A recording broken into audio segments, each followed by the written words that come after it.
The Creation of All, Chapter 2. I notice black ash coming off me again, and it's carried off by the wind. I forget about that when I see Kuiga staring at me like I'm some oddity. That was weird, right? I ask her as the look she's giving me is making me feel strange. I just felt the front of my torso petrify, then break off me and grow back. Has that ever happened to you? I playfully ask with an awkward chuckle as I know I should be freaking out, but I don't want to scare her away. That was crazy. I mean, it's not something you'd expect to happen. I keep saying as I'm trying to keep myself calm. The feeling of having your organs grow back is really strange and alarming. You know what I'm talking about, right? I ask, trying to get a smirk out of her while keeping me from having to think about what I just went through. What? Is all she says. A few different things happened. Which one are you talking about? She clearly has little experience talking to people. Now that those slavers and weird mercenary guy are gone, what do you want to do now? I ask as I just want to keep her around. She must know something useful. Why did you save me? She asks like I inconvenienced her. Because I didn't want to see you get turned into bits of something. Liar! She shrieks at me as her face turns to one of worry and fear. We just met. You can't care about me. You want to use me. What is it? What do you want? You want me to fight in a war? Do you want to steal my organs? You want to see peers laugh at me? She starts tearing up and then runs away. No, don't go! I shout and chase after her. Kuiga is the only person in this place that I've met who doesn't abduct people. Stop running! I don't want to be alone out here! I didn't think about it when I saved her. I just acted. But seeing her run away feels terrible. I don't want to be left alone out here. I have no idea where I am or what to do.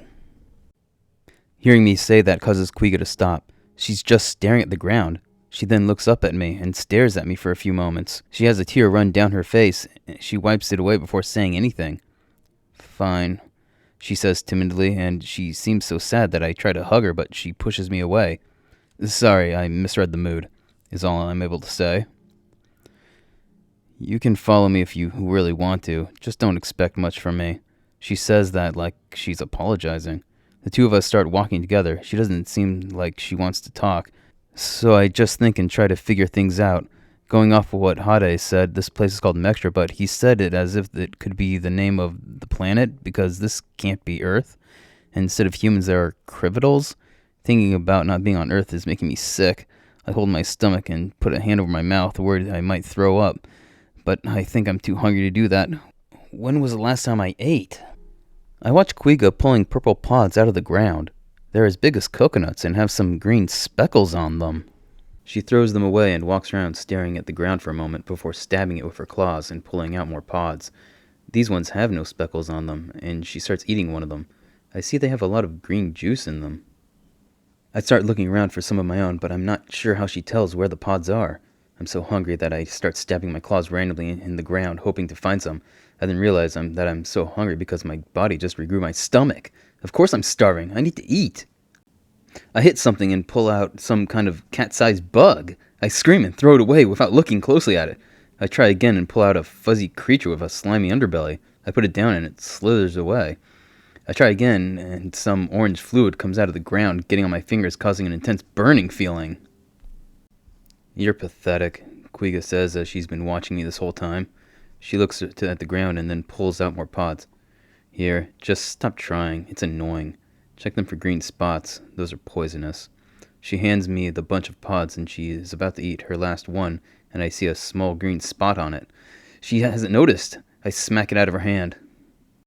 Green spot! I shout, pointing at it. Kuiga just stares at me for a moment, and aside from her wide eyes, she's showing no emotion. She picks the pod back up and flicks off the green dirt that was on it. She then stares at me, looking like she has something to say but can't find the words. I don't want to make her feel any more uncomfortable, so I start eating the pods she gave me. The taste is awful. It's like the smell of a rotting animal. You know I'm human, right? That stuff tastes like poison. It could be poison to humans like me, I say, worried for myself. Even if it's poisonous to your species, you are going to dry out and die here without it anyway, Kuiga manages to say timidly. Right, it's really hot out here. Way more than a place with grass, trees, and shrubs should be or was a few minutes ago. We entered a hot spot. Those are created when the sun Javius, Kuiga points to the red sun with the black ring, appears to the lower left side of the sun, Robian. She points to the large light blue one, while the sun, Uravanon, appears off to the right of Robian a little. She points to the small white sun. Then shouldn't everywhere they're shining be a hot spot? No, only the areas at the right angle under the old Daria mountain range. The minerals in them reflect the heat. She points up into the sky and I see something that's really high up and stationary. If that's a mountain range, it's way higher up than those light blue and green clouds. Wait, how are mountains in the sky? They're just bits of space matter that got stuck in Mectra's membrane. Your planet has a membrane? So Mectra is the planet. So how'd I get here? I take it yours doesn't? The suns look blurry because you're looking at them through the membrane. On top and above is the Hyster territory. She goes on talking, but I don't want to think about any of what she's saying right now. I'm just filled with hopelessness and disbelief while I try to finish these gross pods, struggling to not vomit the whole time or go insane from the situation. If you really are human, you probably want to know more about Mectra, Kuiga says while I wasn't paying attention to what she was saying, as I'm too devastated to want to talk, not to mention there are dangers all around us. We're attacked by a pack of wolf-like creatures that have multiple biting plant mouths growing all over their bodies. They chase us until we cross 4 areas where the dirt changes color. It seems that caused them to lose our scent. Next, we see masses of dirt spiral around, rising out of the ground, forming into 40-foot-tall cones. Their spinning pulls the ground near them and everything on it towards them to be twisted and crushed. Whenever the wind picks up, we see flickers of light coming at us. Kuiga gets down on the ground and I follow suit. Looking up, I see silver strips of thin matter 10 inches long blowing in the wind like wispy arrows. Kuiga has no idea what they are or where they come from, but they come in on the wind with a smell I recognize as plastic. They'll stab into a body and worm their way in like parasites. She warns me, and after that I'm almost eaten by a predatory tree whose branches move like snakes with creepy demon faces and thin serpent tongues coming out of them. We've reached a grove where nothing seems to be moving for the moment. Oh, that really got my heart going. Geez, that's everyday life for you? Kuiga doesn't respond. Anyway, after that, I'm back in the mood for getting answers. Hey, Kuiga, do you have any idea how I could have gotten here from Earth? Earth? I think I've heard of it somewhere before. Shouldn't you already know? Saitan is the one that brought you here.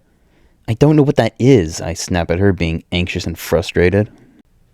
It's one of the 5 Drekian nations. We're in Lorita now, and the others are Chwango, Borafor, Jigashin, and Saitan. Saitan is also the name of the biggest empire in Saitan. It got so big that it became the only empire in the nation.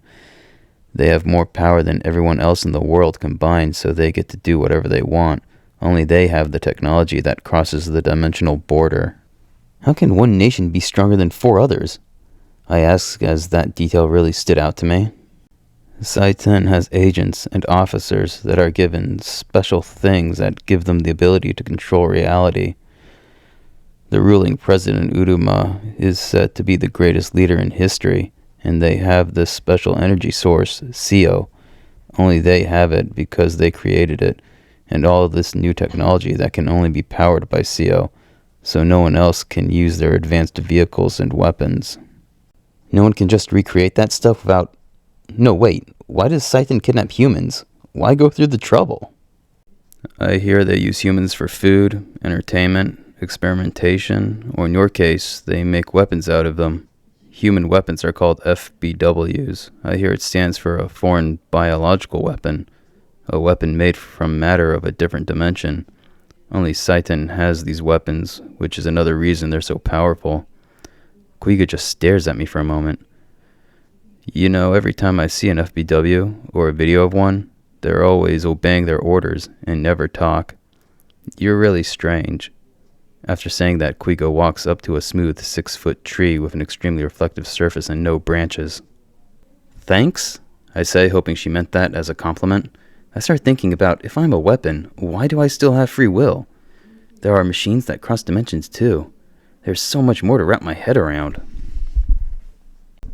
She stabs her claws into the side of the tree and tears open a hole. She sticks her hand in and, to my dismay, rips out a mass of what looks like a hunk of bloody meat that's pulsating. She takes a bite out of it and hands it to me. Here, this isn't too bad. It's not the taste I worry about as I take it from her. Closing my eyes, I bite into the tree meat, and I have to feel the piece I bit off pulsating as I chew it. There is a crunchy part inside making it feel like chewing hard plastic.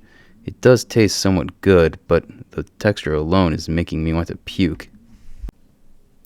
We pass it back and forth until I eat the last bite. Kuiga then continues walking in a seemingly random direction. Is there any reason we're walking this way? No. So you're just hoping to come across civilization? Yes, and stop asking me questions. It annoys me. I just groan in response, not like I know where to go. We continue walking for a few more hours until we actually come across a town. Thank goodness, since it got dark out here a few minutes ago. But there is plenty of moonlight. The blurriness of the membrane makes each star in the sky flicker like the small flame on a candle. It's amazing how beautiful it all is. This town has a 20-foot stone wall built around it. I can see the buildings over the wall. They're all built to look like slanted square pillars, but the tops are all flat and level. They're made of wood and stone and held together by metal wires that are wrapped around them. I can see lights from inside the buildings reminding me of Earth. There is a large open gate in the middle of the wall with a sign over it with strange markings on it. What does that say? It's just the name of the town.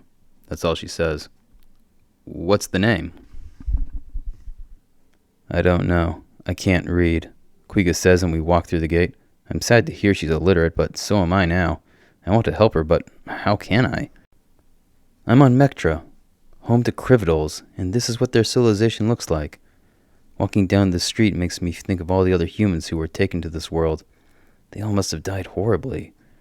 I never considered myself lucky, but right now, I might be the luckiest human on the planet. While walking through the streets, I see more of these multicolored Crividals giving me strange looks. My body has been changed, and everyone I care about on Earth will have to worry about me forever because I don't know how to get back. I start feeling lightheaded. I reach a hand to brace myself against the wall, but next to me is an open window and I fall in through it. Ugh, what is this thing? One of the Crividals in this room shouts at me before picking me up by my neck. It's so ugly, get it out of here, another one says, and before I know it, the one holding my neck starts punching me. I take 3 of them before he shoves me out the front door, and I fall on my back on the ground with Kuiga looking down at me. What was that? A social club? They weren't very sociable. I sit up, holding my face as it throbs from the pain. I start wondering what I'm supposed to do. Kuiga, I want to get back home to Earth. Is there any way I can use Saitan's machine? From what I know of Saitan, they'll probably kill you on the spot. They're ruthless, and they don't share. Hearing her say that sucks all the strength from my body, and I fall on my back, lying on the ground. Being trapped in this world isn't something I can accept, even if I am the luckiest human here. Kuiga, I can't be stuck here. I can't live like this. Are there any other options you may know about that could help? I'll do anything I can for you if you help me. I start to beg, desperate as the bleak despair takes over me. Do you want me to kill you? Kuiga asks, and she does sound serious. I don't know, maybe. I get up and I walk aimlessly, my mind empty as I try not to think about anything. This time it's Kuiga who follows me. What do I do? I'm not even sure what I am now. Would Sin or my family even want me back now that I'm this? I mope through the city streets and notice how all these Crividals look at me as if I'm some freak, which I am. Saitan has abused their power for far too long. I hear someone shout around the corner and I quickly move to see who's talking. They rule the world and give us the illusion that we're in control of our own lives. This has gone on for millenniums. I am Bodaka, and we are the Doriano Revolution, and we're going to take control. Who will join us? There's this pale red-skinned male Crividal with long, messy brown hair, wearing a loose wife-beater and tattered shorts. This guy looks like a hobo on vacation. Bodaka is standing on a 2-foot raised platform, and there are 4 people standing behind him, but those are the only people there as everyone is walking by like normal. No one seems to be interested. What is he talking about? I ask Kuiga. The things he is saying sound like they could help me. It's just another revolution trying to get recruits. Look over there, Kuiga says, and I look to my right and I see another person standing on a small pedestal. Join the Gravavi Revolution. We have a 15-point plan for success in taking control of Site N. There are several more people down this road doing and saying the same things. I then look to my left as I hear more shouting. The Site N nation has earned their power by being right and strong. The facts are clear. We need to join and follow Site N. Please join us and sign. Only 700 more signatures and we can start as lower-class citizens. This guy shouts before being attacked by those passing by. Some people want to immigrate to Site N, and they can if they come in groups of 1,000, Kuiga says, and it makes me wonder, why don't you join, since they're the best, right? As you saw, some people don't like how they do things.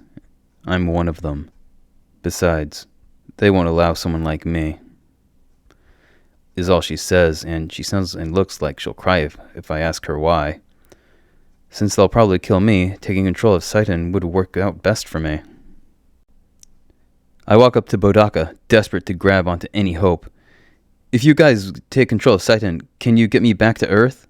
I ask Bodaka, willing to accept any positive answer he may give me. Ugh, what are you? Bodaka asks, and the four around him also seem bothered by me. I'm a human, I think. I'm an FBW? I quickly respond as I want this guy to tell me what I want to hear and hope that it's believable. I've never seen an FBW that can act like a person, he responds with a smile on his face, as if he's just discovered something exciting. It's a trick! Site N probably has dozens of these to infiltrate new revolutions, one of the four says, stepping up into my face. This guy has thin eyes, a furrowed brow, short black hair, and dark yellow skin. He's dressed in long brown pants, a long-sleeved black shirt with a brown vest. Easy there, Kiruki. We can't go scaring off all our potential recruits, Bodaka says, stepping off his platform.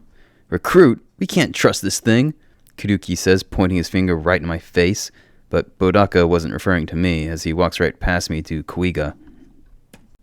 Would you like to join the Doriano Revolution? Don't worry, we accept anyone who wants to fight. Kuiga glances at me before answering. Only if Vayne can join too, she says, and it feels nice having a friend here. Vayne? What's that? Bodaka asks as he acts playfully with Kuiga. Right here, that's me. I'm the guy who asked if you can help me get back to Earth. I don't know. You are pretty weird and suspicious. What do you think, Terate? Bodaka asks, the dark orange-skinned criminal with long silver hair, beard, and mustache. Terate is wearing long tan pants with a tan jacket that's open, and he's not wearing a shirt. This is one strange-looking girl. I say we give her a chance. I'm a guy. Why would you think I'm a girl? Really? You have no horns, and I assume you lost your tail in an accident. Hearing him say that makes me realize that all the male criminals have two horns coming out from the top of their foreheads. I notice the difference in sizes among them. Great. So everyone here is going to see me as a woman, or the criminal equivalent. I then look to Kuiga, who I notice is staring at me. I thought the same, and that your voice was just weird, Kuiga says, shocking me. No way! This thing had to have been made by Site N. It could go berserk and kill us any moment, one of the other two says. Both of these are female criminals. This one has dark green skin with long blonde hair. She has 3 gold-colored earrings in her left ear, a silver necklace, and a different colored ring on each finger on her left hand. She's wearing a yellow tube top and a tight black miniskirt. Her accusation does make me concerned. Before I was freaking out about my body falling apart, but now will my mind lose it and force me to do crazy stuff? So, Gura, do you want these two to join us? Bodaka asks her in a joking way, since she already made her opinion pretty clear. No way. Just looking at that freaky thing's face makes me want to punch it. She sounds like she's perpetually angry. Well, I think both deserve a test, says the last member of their group. She has sky blue skin and short, faint pink hair. She has a bright green asymmetric blouse on. I remember Sin wore something like that once. She also has an A-line skirt, and a white one. You all know, I think the darkness would be a good place to test them. Ooh, Miga, that's a great idea, Bodaka says before turning his back to us and murmuring to his group before turning back to face us. Okay, here's the deal. You two pass the test, and you're in. That's nice, but what about getting me back to Earth? Can you do it? Once we overthrow Udama and take control of Site N, We can do whatever we want, so of course we'll get you back to Earth. We'll put you on any planet you want. Now, follow us, Budaka says, and the group leads us to the west side of town where there's a giant parking lot. This is our craft, the first of many, Budaka says as we all get into this thing that looks like two trailers stuck together on the sides with a bunch of extra stuff like lights, panels, engines, but no wheels. Kuiga and I get on with everyone else, and Tadate sits in the driver's seat. Soon, this craft lifts up off the ground and we drive away while floating. It's a hovercraft! I give a shout of excitement as this is so cool, but everyone awkwardly looks at me like I'm a child. I just can't get over how we're all actually hovering at least 2 feet off the ground. This is such a smooth ride. It's like the ground has been greased. My enjoyment is stopped when I feel Kuiga poking my arm with her claw. They may try to kill us, Kuiga whispers to me. Why? I whisper back. These people seem more like rogues than renegades. What's the difference? And what are those? Basically, there are 3 different types of people. Those who live in the cities with all the safety, but their lives are very controlled and they can be punished if they don't comply. Then there are renegades who build their own cities and live out here in the wilds. They rely on each other to survive, but they have no protection from the weather, animals, aggressive government attacks, or rogues. Then the rogues are small groups who live in the wild, stealing what they need to get by from renegades and killing anyone who gets in their way. These people seem like dangerous rogues looking to kill us for fun. We're not rogues. Well, not anymore, Bodaka says, having heard all of our whispering. Like I said, we're revolutionaries, people who fight to take control of Seitan. It's the ultimate achievement in life to conquer Seitan. No one has managed it in the last 30 millenniums, but we revolutionaries know living any other way would be a waste. Even if we fail and die, trying to take the greatest power was a life worth living, Budaka says, and he definitely sounds confident, and his passion for this is inspiring. I look through the windshield as one of the sun's Robians starts to rise. I see a 50-foot tall ball of plants all intertwined together. It's huge, bigger than some of the buildings I saw back at that town. Tarate drives around to where there is a tunnel and we drive through it into the giant ball. We park in this clearing with light streaming in between the gaps of the intertwined branches, filled with the remains of other crafts that look like they've been picked clean.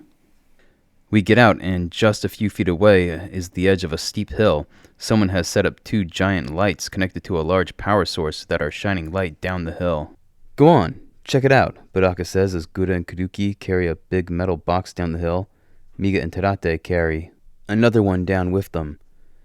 I walk over and look down, and I can't believe it. There's nothing but darkness down there. These lights do nothing. The 4 down there set the boxes on the ground at the edge of the darkness at the bottom of the hill. The situation here is some other rogues blew open the ground while having fun in this forest sphere, and discovered some remains of the Gadaba nation, the predecessor of Larita. They were en route to be the greatest nation ever until Seitan gained CO and used it to erase them off the face of the planet. Where did they get this CO from? No one knows. It's a powerful energy source. Took them a while to develop it and make it further versatile. They actually tracked down and killed anyone who knew about that time in history when they got it. Destroyed all records too to keep it secret. Now, the important thing is we heard a rumor that before the darkness appeared here, someone saw an Igadaba relic in there. Who knows how valuable it is, but everyone who's gone into the darkness never returned. You 2 go in there and get it. That's the test. Seriously? What if we don't come back? Then you're not in our revolution. I take a moment to think. There were other revolutions back there to choose from, and putting us on the spot makes this feel sort of like peer pressure. We could say no and walk back to that town. We should. This is suicide. Here, take these. Budaka hands Kuiga and I a flat disc that fits in the palm of our hands. If something attacks you in there, stick these tracers on it, and our missiles will blow them away. Those 2 boxes they carried down open up to reveal that they're little missile launchers. Those will kill us, I shout out, and I'm about to tell this guy I'm out of here. You'll have a few seconds to get away from whatever attacks you. That's not reassuring at all. Okay, Kuiga says before turning to the darkness. Wait, you want to do this? You want to join this revolution? I've thought about joining a revolution for a while. It could help me. Besides, this looks easy. Kuiga walks into the dark, and I can't leave her. I take a deep breath and follow her. Kuiga, where are you? My question is answered by a punch to the gut. Someone hit me! Kuiga, there's someone in here! I shout, and I'm kicked in the back, causing me to fall over. No, there's 5 people in here, and some little metal thing. How is this possible? You only have one desire? How is that possible? How do you function? I hear some shrill voice shout from the dark. These people around you look like they're going to die, I hear Kuiga say to whoever is here. They've been right here with me for the past 5 months as I've fed on the metal here. They haven't had anything to eat, though. Luckily, there are new people here to replace them. The shrill voice snickers sinisterly. Is that the relic? I'm taking it, Kuiga says, and I don't understand how she can see in here. How can you if no desire to? No matter. You can have it, but none of you will leave here. The voice shouts, but then I hear a metal clang on the stone floor. Ow! Get off me! The voice shouts out. Stop whatever you're doing, or else I'll break you in half. Fine, fine, the voice shrieks, and then the darkness starts to fade away. The space we're in really was underground. There is a wall in front of me with carvings all over it, and on the stone floor. In the middle is a pedestal with a vial the size of a gallon on it. That's when I see them. On the floor, next to the pedestal, are 4 criminals that are all scrawny, emaciated, dying. Right in front of me is another scrawny criminal, the one that was attacking me. I look to Kuiga, and there, under her foot, is a small creature. The bottom of its body is a flat, round, 1-foot-long, 1-inch-high piece of metal with a 3-inch cylinder in the middle that leads up to a thicker 7-inch cylinder with a creepy face of 2 black eyes and a black, jagged mouth. At each end of the mouth is a thinner cylinder that curves upwards a few inches above the cylinder that's its head, with 2 just like them on the back. Kuiga takes her foot off it, and I walk over to it. What are you? I then look at the people. They need help. Hey, Bodaka! I shout, and I look back to see the 5 of them are just standing there, emotionless. Don't worry. Though these warmers will be dead soon, I can use you all as their replacements. What are you talking about? Why aren't they moving? I shout as Bodaka and the rest just stand there. I am Pulator, the living metal, and I was born with the ability to reveal and manipulate all of your desires. What? I ask before I'm overcome with a strong urge I can't resist. I grab Kuiga by the arms and I pull her close to me. I kiss her deeply for about 10 seconds before the urge starts to lessen. I pull away from her, and aside from her wide eyes, she's not reacting. Instead, she looks up. Above my head, I look up to see a large blue rectangle with a bar that's filled with a green line with red stripes that's slowly going down. The box says, "Make out with sin." Heh heh heh. See that? I can alter your desires and strengthen them. I took away all their desires, so all they do is stand there. I took away the desires of everyone to see this space, so much that your brains refuse to take in the information. Pulator shouts with glee. Ugh, you little creep. Do something to help these people. I shout, wanting him to do something for them. They're already dead, stupid, Pulator says back to me, and the one that attacked me collapses, no longer moving. I'll need to do some serious altering of your desires to make you all into my new warmers. Warmers? What are you talking about? I shout angrily at the little freak. I'm metal, you idiot. My body doesn't generate heat. Unless I'm in direct sunlight, I'm freezing.